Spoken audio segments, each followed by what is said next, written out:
So, hello everyone out there. I'm Ivy Huang, and it's my privilege and pleasure to be invited to Jose's studio today. And I also would like to thank Residency Unlimited for making our conversation happen, as we are going to embark a great conversation with Jose today and talk about his practices. And so, Jose, would you like to tell our audiences a little bit about yourself and your practices, just to get the role started, get the ball rolling? Okay. My name is José Manuel Mesías. I'm an artist from Cuba, from Havana, and well, I work in several mediums, mostly painting and installation. Installation being mostly also objects, found objects, and collections of objets trouvés that I like to classify and collect. And I have a big interest in history. I would say two kinds of history: the bigger history, like the history of the nation, the history of time, and a more contingent and more perhaps smaller history, which is the history of the everyday life, the history of the family, the house, and the things that happen every day, like in the streets. And I'm obsessed. We are both obsessed with birds. We share that interest. Yeah, as a birder myself, I was very thrilled to discover during my last visit to Jose's studio that we shared a passion for birds. And I was, during my research of Jose's website, I was very excited to discover that a lot of Jose's practices reference like the living space of birds, or like in the how birds interact with humans, or actually the presence of the ideas of birds being represented in books and a lot of the media, and how it's being psychologically, scientifically recorded and documented. And I guess because of this shared passion of ours, I really want to start by asking these questions that's sitting in my heart for all times. That what really drew you to the birds, and what was it about how it interact with humans in delicate or complex ways? Was it the sheer beauty of theirs? What is it about birds? I grew up in a place where reality is very intense, and I always recall reality in Cuba in general, and in Havana being in a Hieronymus Bock painting is this musical inferno, and birds, as we are an island that is in the middle of the path of the migration of the birds that breed and nest here and spend the summer here and the spring, but they migrate in the year's winter to Cuba, or go through Cuba to the southern continent. We have actually the presence of bird species is the most in Cuba. Is the most diversity of species that we have are birds, and also the one of the bigger rates of endemic species is birds in Cuba. So in that way, also that aside and added to the tradition of breeding singing birds that I think we inherit from the colonial times from Spain. I think it may have begun with the Canaries, perhaps, which are very, very Spanish. And so there is a tradition of people breeding the birds in cages. Sometimes it appears as a sad reality. And that has evolved to a practice of breeding non-domestic birds that they manage to get accustomed to captivity. And that is, I think, the presence of reality, the reality of nature manifesting in a very vivid way, but also the practices, the traditions and the habits of the people and the relations they have with the birds is also a very intense reality that I find very how I would say, like, it's not moving, the word is like more I don't have the word in Spanish, but yeah, it just like grabs you. You cannot turn away from it. It's kind of overwhelming sometimes. Yeah, that's a really powerful relationship you have with them. And I noticed you said that it's a really intense reality that you currently are experiencing and the country is experiencing through, and you can see it through the lens of birds, but you can also see really personal, private history and memory that you access through the lens of birds. And I think there's like really great private and also collective archive that you are having to access, that you're accessing through the lens of birds, and that's really a great paradox of that you are meshing it together. And I really appreciate that paradox of materials that you're using. And I think that kind of paradox also works in your habit or your practice of collecting as well.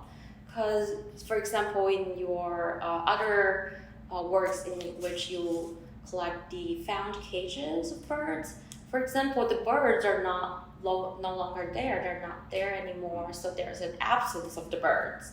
But in your act of like collecting them and doing works about them, there is connoting the presence of them. So what do you think of the kind of paradoxical nature that you kind of that you're kind of conjuring up in the materials themselves? Do you think there's like a ghostly nature in the birds, in what you're doing in the materials themselves, the paradox? Could you speak a little bit more about that? Everything that you present most of the time talks about things that you're not seeing in its presence and in its the cages, the found cages. I have collections of proper like shape, properly shaped cages, but also the ones I like the most are the ones that I find smashed.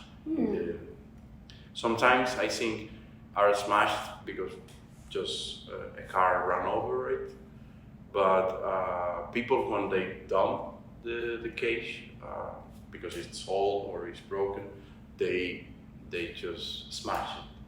And the idea of the cage being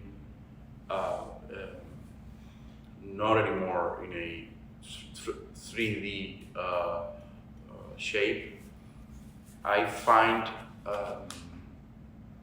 as a strong image and metaphor of the life and the sound that inhabited that space. That is also cages. Cages can be in certain point very transparent and very almost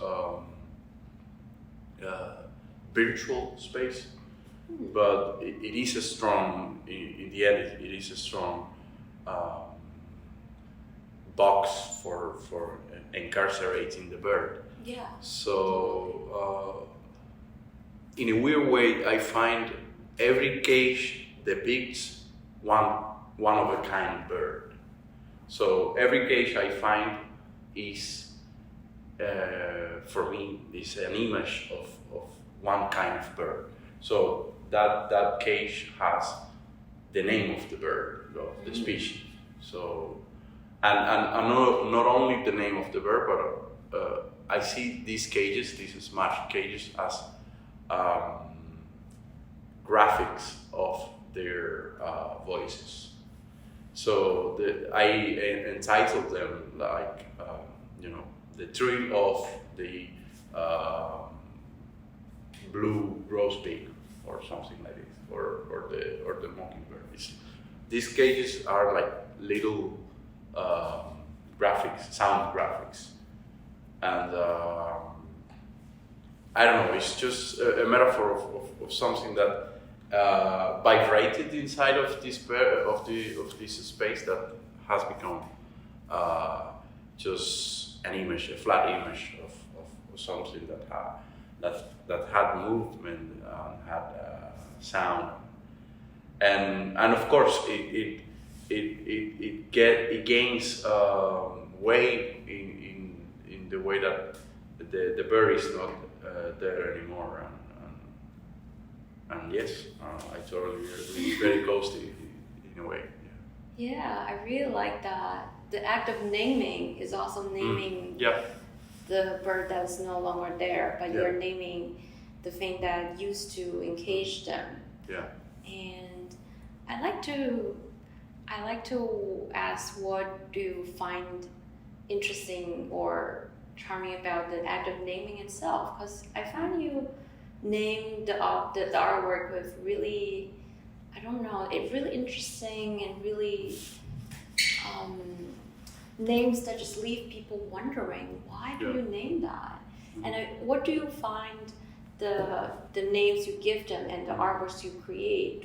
What is the relationship between them that just like you have in your mind that you can construct it? And sometimes it's like the birds, and I think one interesting example I have in mind is one earlier painting that you create is like something alike. It's you paint a seagull and a pigeon, and in your painting they're truly alike. Yeah. And I think that was an interesting example of the names that you give to the paintings. Yeah. I have very simple titles, very simple names in some of my work, because I think I think a lot about how to entitle a piece. For me, it's very important to. I sometimes have to use the no title, untitled. That's the last resource, and I wouldn't know how to explain it now. When to pick the untitled name. Most of the time is because I'm still waiting for the right title to arrive. But the more complex titles are, first because I'm interested in poetry. I think the word, the verb, the ideas that come with the title kind of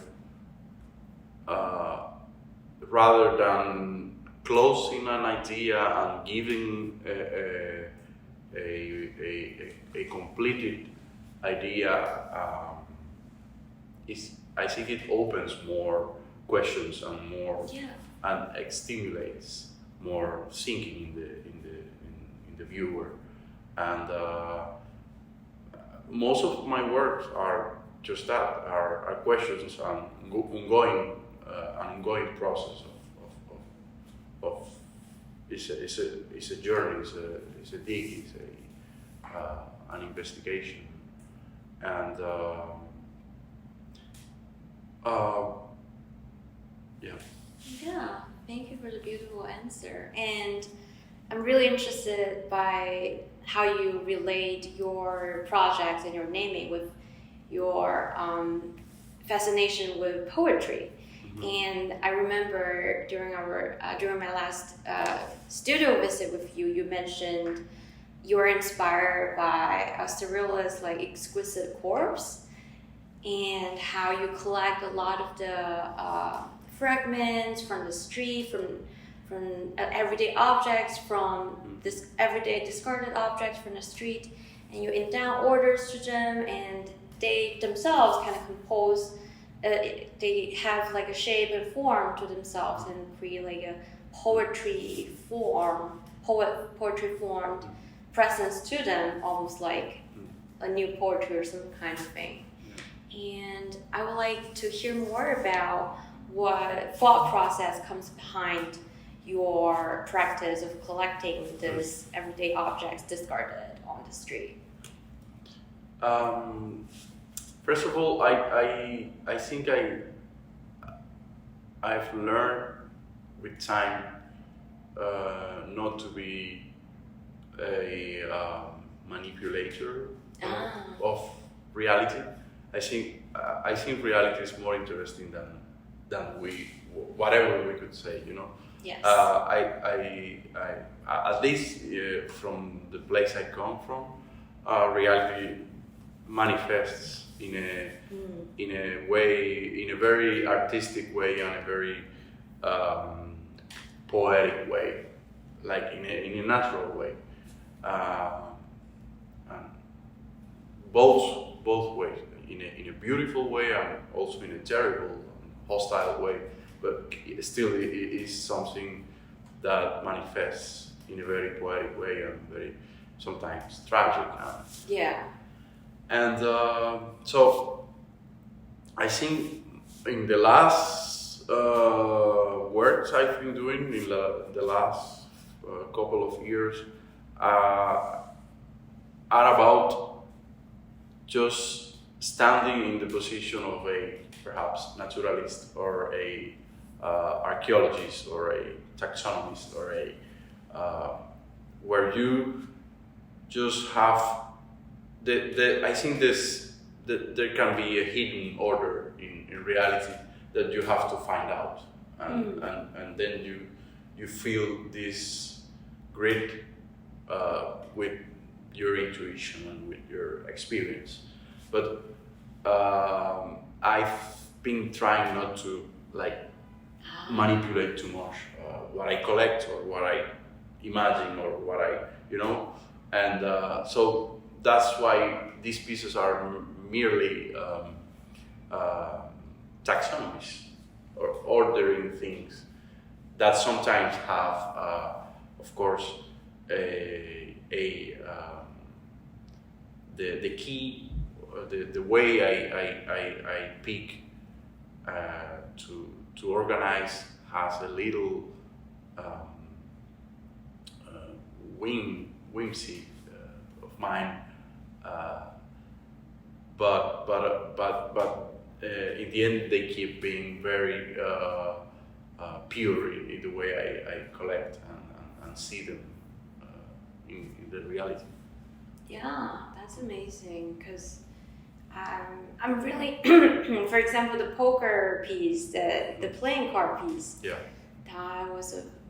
There's a piece that I was really interested in, because there's a seeming order in it, but upon closer look, it's not that much of an order per se, but it's really the viewer kind of give order when they're looking at it. Yeah. So it's really how amazing to discover the order resides in the one looking, not necessarily in the one composing the piece.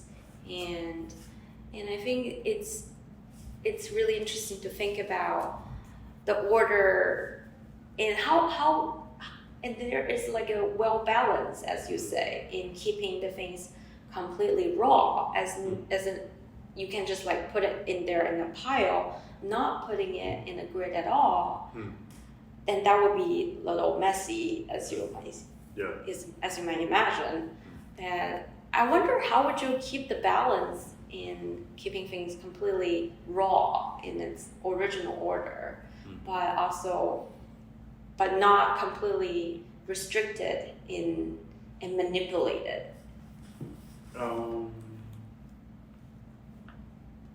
I think that there is in the end an act of manipulation when you give order, a certain order, because we in the end, we as conscious beings, we have managed a way of understanding reality. We've came up with this language, which is words or numbers or notes, but do birds know that ornithology exists? And do that's a mockingbird knows his name is a mockingbird. So of course that's a way of affecting, if you may, reality. I would use an example as the piece of the alphabet that is a bit different in a way to the rest of the collections. That in the case of the playing cards, it's very simple. I knew at a certain point I realized that the way of the mere act of collecting the cards and expecting them to appear all to just by randomness, by in the destiny and in the curse of life. It is a very simple piece in that way, but it is complex in the way that it reflects life. It only would grow with life, with the possibility of I may die and not finish the deck.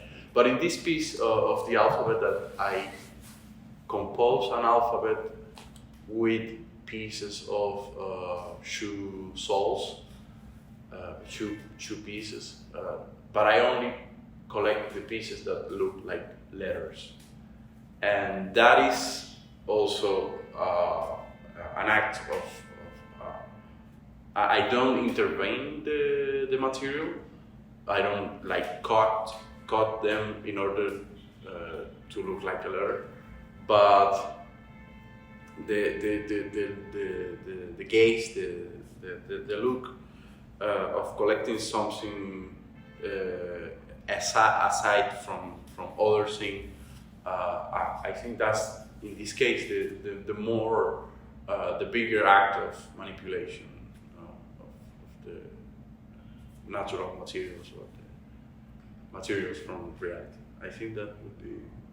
I don't know if that answers. Yeah, I think it totally makes sense. There are so many different levels of manipulation, but the nuances being like found objects is really really delicate in the case of the alphabet.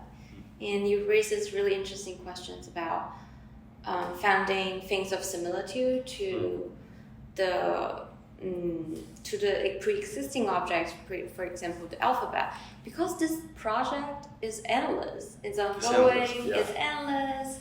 It can never come to an end because there's never, God knows how many objects that looks like an alphabet. Yeah, and in the whole series, everywhere I go, I find different things, and it speaks a lot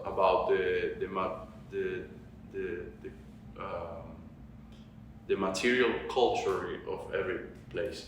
As I said, Havana is a very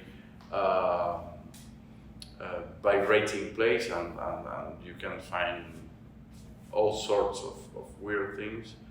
And the pieces I've produced, the collections I've been keeping there, are weird and special in a way. But here I've been finding another kind of material, and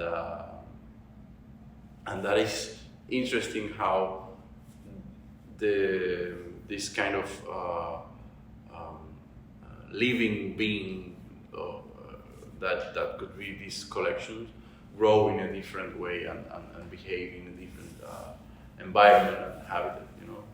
And I think that's interesting how it behaves in the context, in each context. Yeah, I mean, all objects has a past life, but now they're abandoned. They kind of carry on the little past life with them. Only that it's not necessarily that conspicuous, because they might be destroyed, they might be now fragmented. And another word that comes with the act of collecting is the word recollection, as in recalling a past memory. And I think it's a really interesting connection, as in you collect the objects, and the object comes with their past memories with them. To what extent do you think your act of collecting is a part of like collecting memories almost? Do you feel like there is a connection there with collecting objects or memories? Yeah, totally. I think about a lot the energy and the way an object has, and the hidden history. For example, I have a collection of pictures, photos, like ID photos, and as the playing card piece is a very strong and concerning piece, because it's most I think all the portraits are looking to the camera, and it is, I think it's a piece where it's kind of a balance of a certain group of people. Most of the pictures I've been collecting in Havana, but it shows how reality is in a way controlled by certain parameters of bureaucratic, or you know, but in pieces like this, when you're looking to, in this case, to a person, and you can imagine, you know, the emotions that these persons can have. These are very in a more emotional way are pieces that carry certain concerns, and there are pieces that are more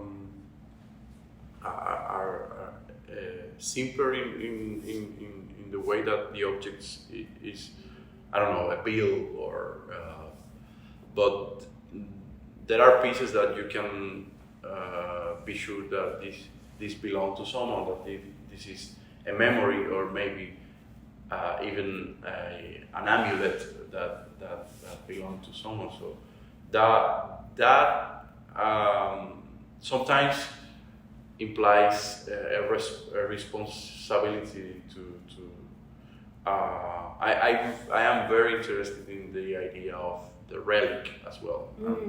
And most of these collections are relic cabinets, if you may, are little altars and little. I come also from a culture that in a way inherits this Catholic Spanish tradition, mixed with the African tradition and the material culture, also because Cuba is still a very analogic place.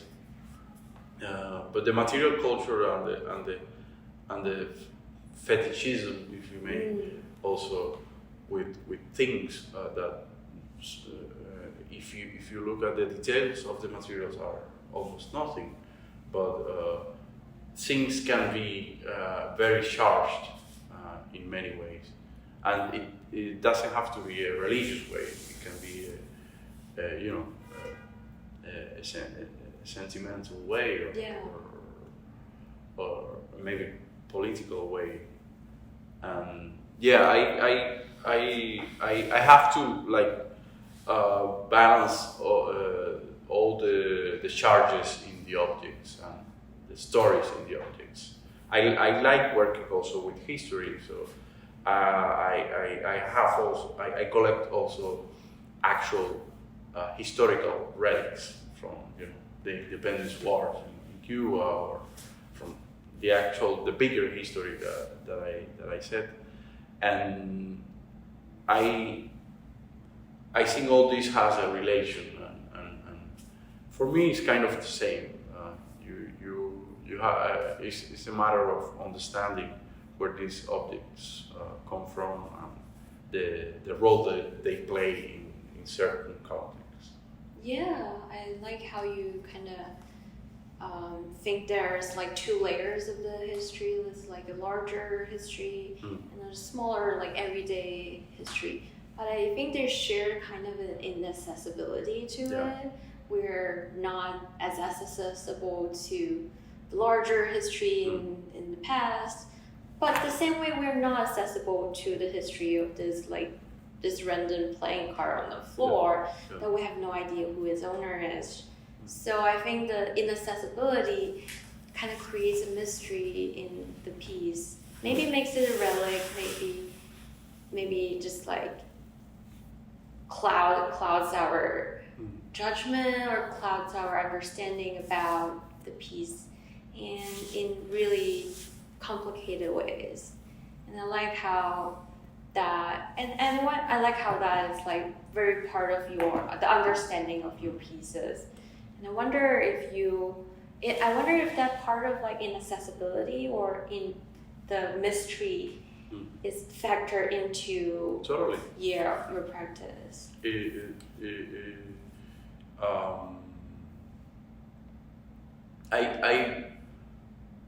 I think most of the time I would love to know the story behind everything, but reality doesn't behave that way. So you get to make the pieces with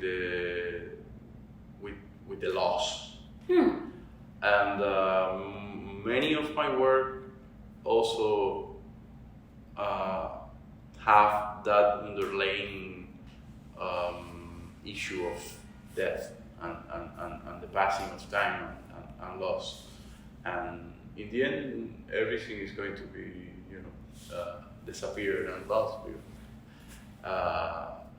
From those we come on to those we'll go. So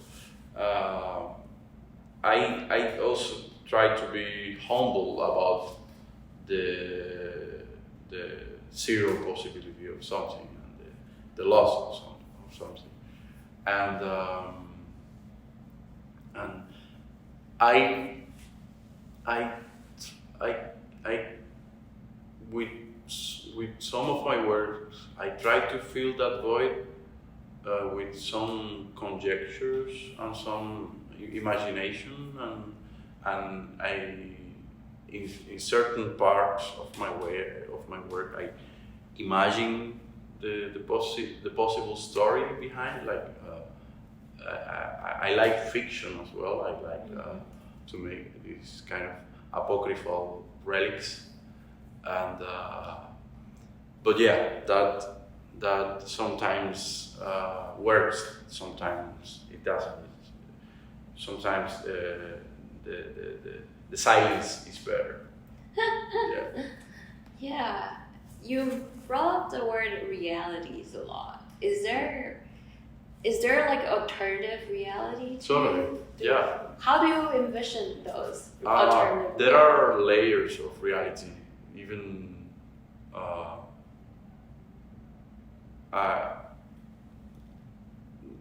there is a written reality that I really like.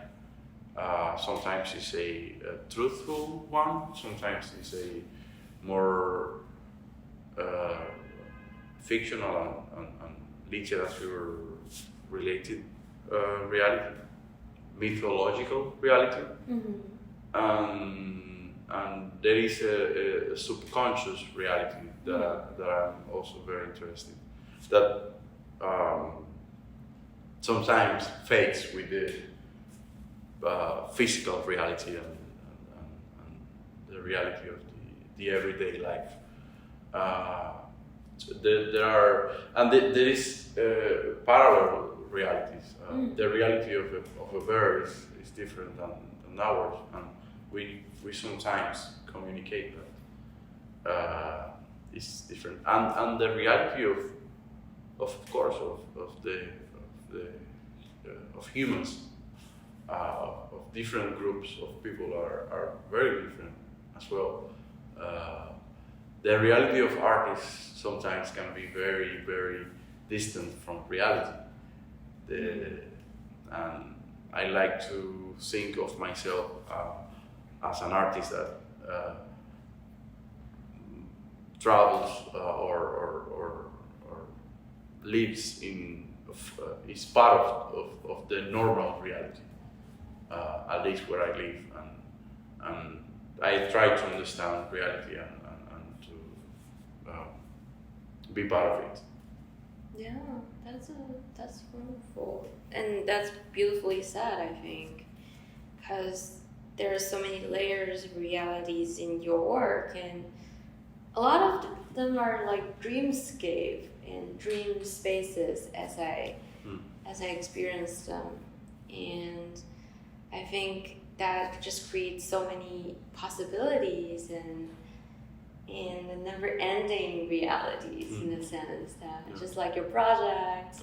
And yeah, is there any ongoing projects that you're like to talk to our audience about? Yeah.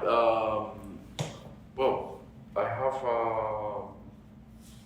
several like around 2 or 3 like ongoing searches.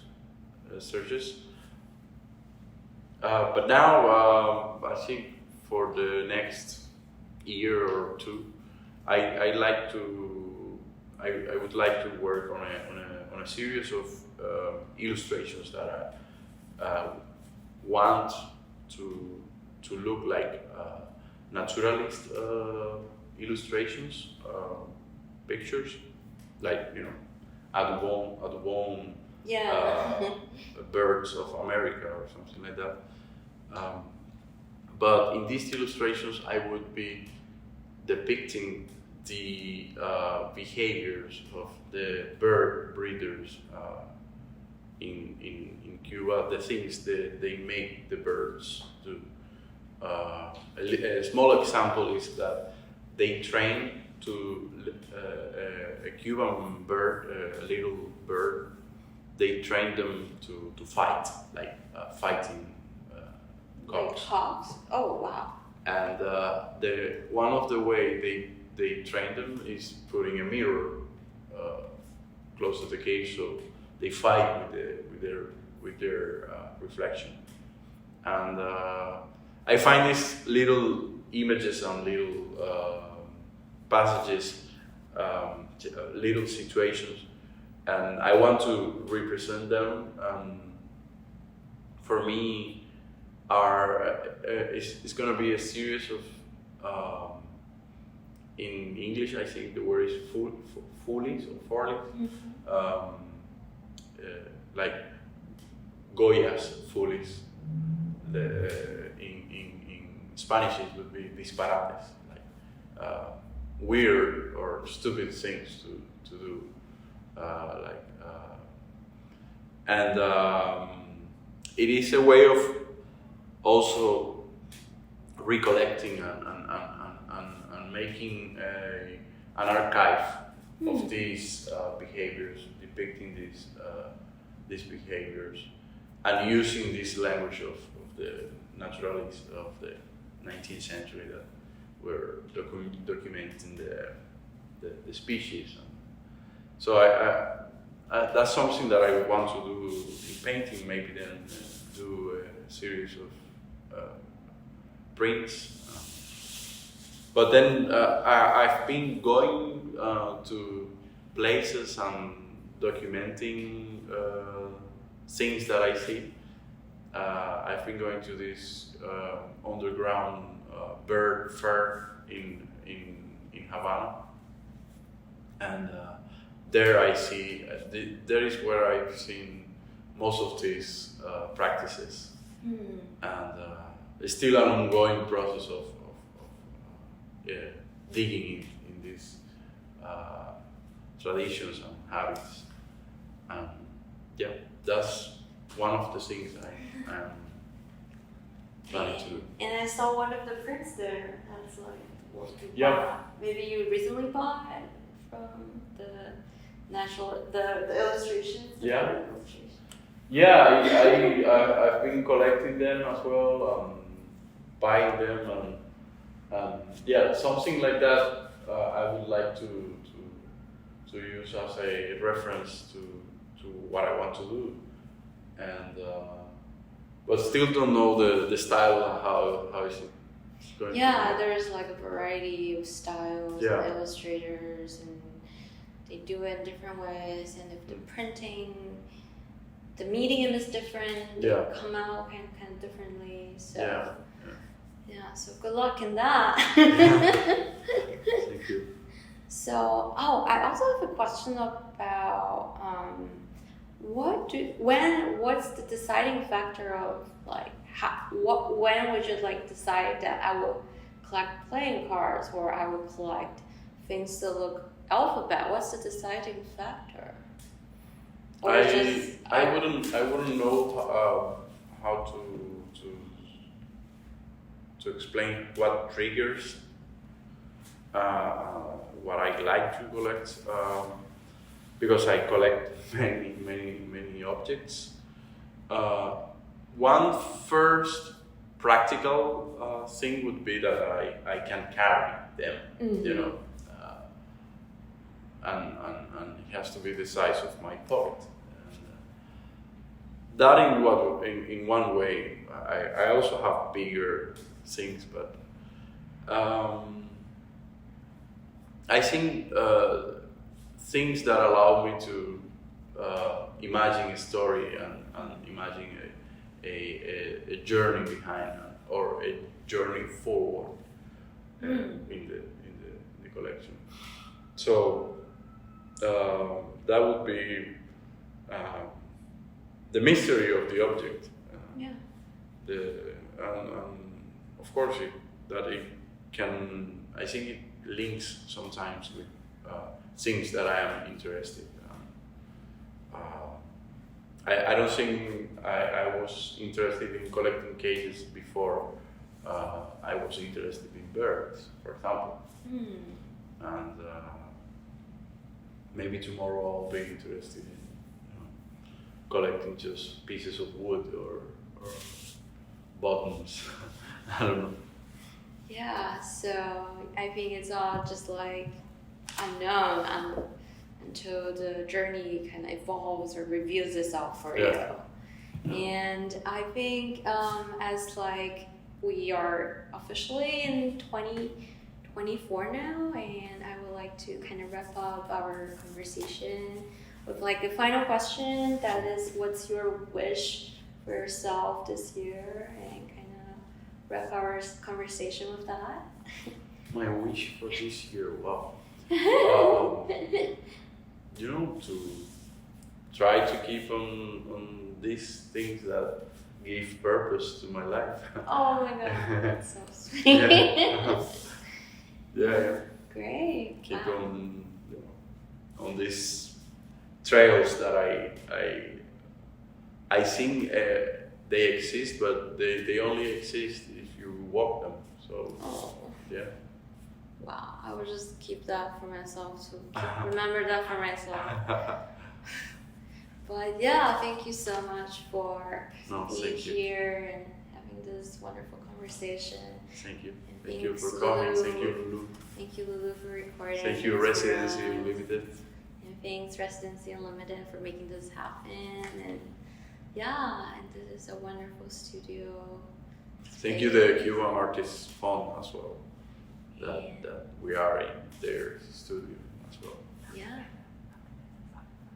And the Rockefeller Brothers Fund. Great. Thank you so much. And we'll just call this a day. Wrap it up. Wrap it up. Yay.